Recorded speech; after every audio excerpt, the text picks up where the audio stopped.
6 அம்ச கோரிக்கைகளை வலியுறுத்தி தமிழ்நாடு வருவாய்த்துறை கிராம உதவியாளர்கள் சங்கத்தினர் முதலமைச்சரை சந்திக்கும் பேரணி எழும்பூரில் நடைபெற்றது. இதுகுறித்து போராட்டக்காரர்களிடம் நமது செய்தியாளர் லக்ஷ்மணன் பழனி நடத்திய கலந்துரையாடலை தற்போது பார்க்கலாம். தமிழ்நாடு வருவாய் கிராம உதவியாளர் சங்கத்தினர் சென்னை எழும்பூரில் தொடர் போராட்டத்தில் ஈடுபட்டு வருகின்றனர். அதற்கான காரணம் குறித்தும் மேலும் இந்த போராட்டங்கள் நடத்துவதற்கான காரணங்கள் குறித்து போராட்டக்காரர்கள் நம்மிடம் அவரிடம் கேட்டு தெரிஞ்சு கொள்ளலாம். தமிழ்நாடு கிராம உதவியாளர் சங்கம் கிட்டத்தட்ட ஒரு 40 ஆண்டு காலமாக இந்த அரசு எந்த அரசு வந்தாலும் கடுமையான ஒரு போராட்டமாக இருக்குது. இன்னைக்கு பார்த்தீங்கன்னா இன்னைக்கு இந்த காலமுறை ஊதியத்தை முன்னெடுத்தோம். இன்னைக்கு 6 அம்ச கோரிக்கை, அதாவது என்னன்னு கேட்டீங்கன்னா 10 ஆண்டுங்கிறத 6 ஆண்டு ஆக்கி அது 50% இடஒதுக்கீடு வேணும் அப்படின்னு சொல்லிட்டு இன்னைக்கு குறைஞ்சபட்ச ஊதியத்தில் ரொம்ப அனைத்து வேலைகளையும் இன்னைக்கு பார்த்துக்கிட்டு இன்னைக்கு இருக்கிறது பார்த்தீங்கன்னா கிராம உதவியாளர் சங்கம் இன்னைக்கு கடுமையான இன்னைக்கு போராட்டத்தை இன்னைக்கு இந்த முன்னெடுத்து இருக்குது. தொடர்ந்து 40 ஆண்டு காலம் தொடர்ச்சியான ஒரு கோரிக்கையை முன்னெடுக்குது. இந்த அரசு சுத்தமாக செவிசாவிக்கவே இல்லை.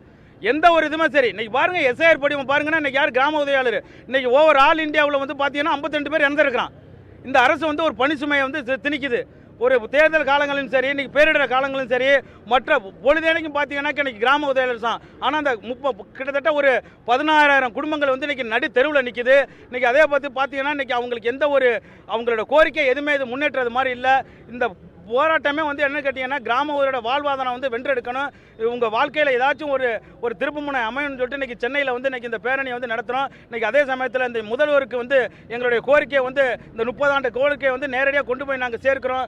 இது ஏதோ ஒன்று எங்களுக்கு ஒரு காலமுறை ஊதியம் கண்டிப்பாக கிடைக்குங்கிற ஒரு நம்பிக்கையில் இந்த சென்னைக்கு வந்திருக்கிறோம். இன்னைக்கு ஒரு தீர்வு எட்டப்படணும் அப்படிங்கிற ஒரு நம்பிக்கையில் வந்திருக்கிறோம். அப்படி எட்டப்படாத பட்சத்தில் போராட்ட களங்கள் மாற்றி அமைக்கப்படும். இந்த போராட்டத்தில் ஈடுபட்டு வரும் கிராம உதவியாளர்களுக்கு பொறுத்தவரையுமே பல்வேறு நடவடிக்கைகள் மேற்கொண்டு இழப்பீடுகளை வழங்க வேண்டும் எனவும் காலி பணியிடங்களை நிரப்ப வேண்டும் என பல்வேறு கட்ட போராட்டங்கள் நடத்தியுமே எந்த ஒரு நடவடிக்கையுமே அரசு சார்பாக எடுக்கவில்லை எனவும் உடனடியாக அரசு இதற்கு செவிசாய்த்து இந்த கிராம உதவியாளர்களுக்கு உதவி செய்ய வேண்டும் எனவும் மேலும் வருகின்ற காலத்தில் காலி பணியிடங்களை உடனடியாக நிரப்ப வேண்டும். இல்லையென்றால் அடுத்த கட்ட போராட்டமானது தீவிரமாக நடைபெறும் எனவும் இல்லையென்றால் தலைமை செயலகத்தை முற்றுகையிடுவதற்கான நடவடிக்கைகள் மேற்கொள்ளப்படும் என தற்போது சங்கத்தினரும் தெரிவித்துள்ளனர். நியூஸ் 7 தமிழ் செய்திகளுக்காக ஒளிப்பதிவாளர் சுந்தருடன் செய்தியாளர் லக்ஷ்மணன், சென்னை.